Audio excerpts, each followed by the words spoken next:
सतगुरु सतगुरु सतगुर गोबिंद जियो। भले चलन सबल मलन भगत फलन कान पार नेक लंक बजी डंक चढ़ू दल रविंद जियो। राम रवण दुर्ग दवन सकल पवन कुशल करण सर्व भूत आप ही देवांग देव सहस मुख फनिंद जियो। जरम करम मछ कछ हुआ ब्राज जमुना कै कूल खेल खेल जिन जिन गिंद जियो। नाम सार हिए तार तज विकार मन ज्ञांद। सतगुरु सतगुरु सतगुर गोबिंद जियो। सो कहो टल गुर अहनिस सहज सुभाए। दर्शन परसिए गुरु कै होवे सिफत खसमदी।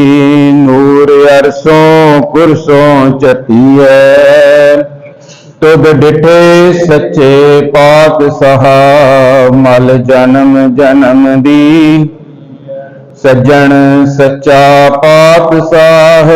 सिर साहांद साह जिस पास बैठिया सोही है सबना।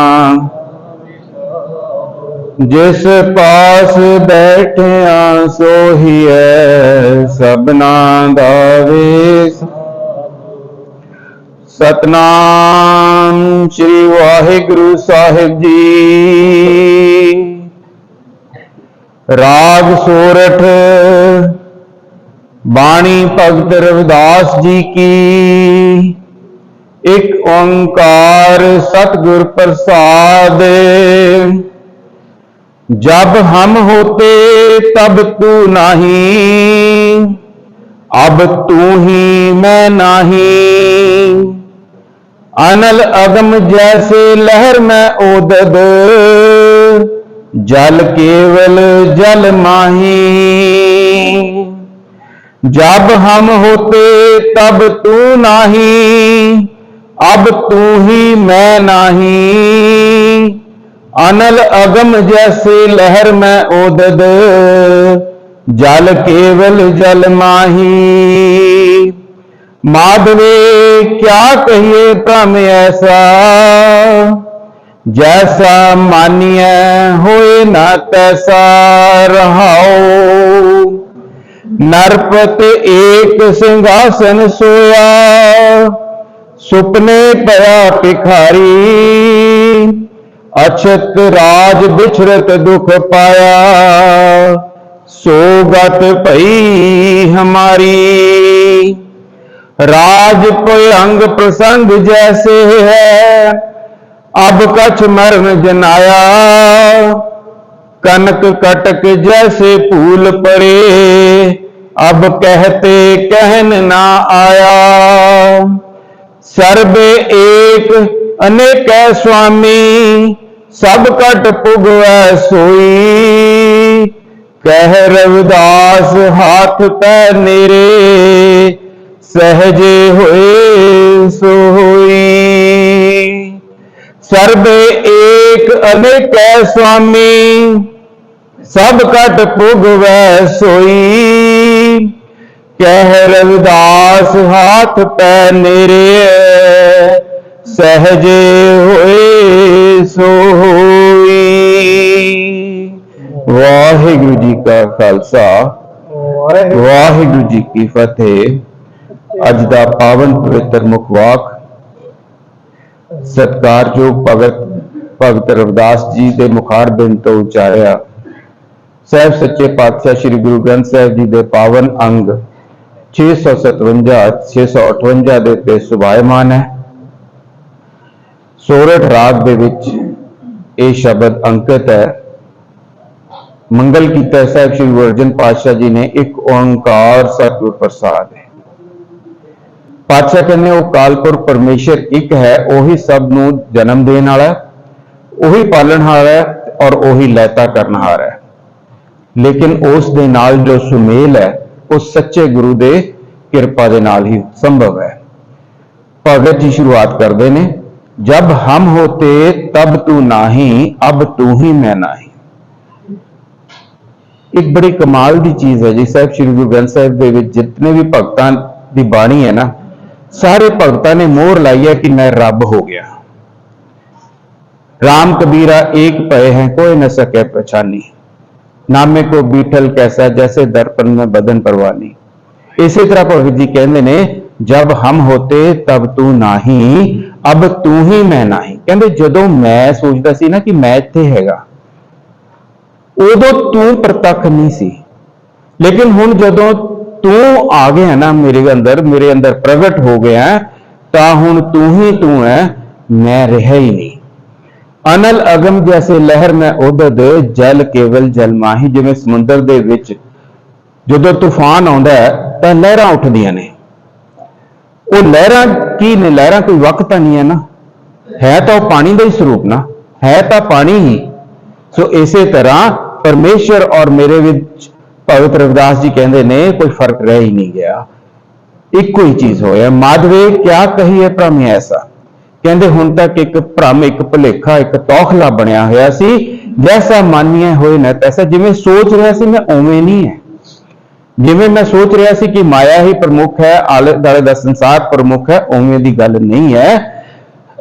नरपत एक सिंघासन सोया, सुपने पिया भिखारी।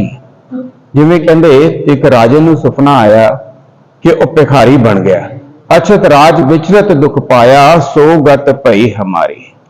भगत जी कहते ने कि सुपने दे विच उस नूं इह याद ही नहीं रहा कि मैं राजा हाँ, लेकिन मैं भिखारी बन के वो दुखी हुंदा रहा। इसे तरीके कहते असी जदों इस संसार दे विच विचरदे हां, ये भुल जाने आ कि असी वो परमेश्वर दी जोत हाँ, और साडे विच उस दी जोत वरत रही है। असी उस एक ऐसे असीम जो सब तो उपर है वो साडे विच अंदर वरत रहा है, असी भुल जाने, असी सुपने विच ही सारी रात जिहड़ी है इस संसार ते आयां दी गुजार दिंदे आ। राज भयंग प्रसंग जैसे है, अब कछ मरम जनाया। भगत जी कहते ने जिवें एक रस्सी और सप का दृष्टांत है ना, असी हनेरे दे विच पई रस्सी नूं सप मन्नी जाने आ, इहो कुछ असी संसार दे विच करते आ। अनक कटक जैसे भूल परे, अब कहते कहन ना आया। कहते जिवें अनेकां गहणे हुंदे आ, आपां उहनां नूं गहणियां दे नाम दिंदे आ, लेकिन वह है तां सोना ही ना, है तां सोने का ही स्वरूप ने। कहते ये हुण अकल समझ परमेश्वर ने, अकाल पुरख ने दे दी कि तू परमेश्वर ही है। परमेश्वर वाला रूप अपना समझ, उसनूं अपने आप तो अलग ना समझी, वो तू ही है और तू वो ही है। सर्वे एक अनेक है स्वामी, सब घट फुकवे सोई। भगत जी कहने ने वो परमेश्वर अकाल पुरख हरेक घट दे विच वसदा है, हरेक जीव दे विच वसदा है, और हरेक जीव दे विच वस के उसे दा स्वरूप होके रहिंदा है। जिवें अनेक गहणे हुंदे तां सोना ही ने ना, इसे तरीका आपां सारियां दे विच वो परमेश्वर अकाल पुरख वख-वख स्वरूप जिवें उन्हें दिते हुए ने उन्हां दे विच विचर रहा, लेकिन है ओहो ही सब दे विच। कह रविदास हाथ पै नेड़े, सहजे होए सो होई।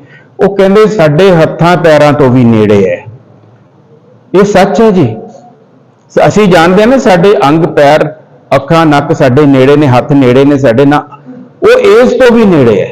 और वो इतना नेड़े है कि जे असीं कोई विचार भी करिए ना, वो अगों देखे पिछों देखे तिसते कहां छुपावे, वो तो नहीं छुप सकता।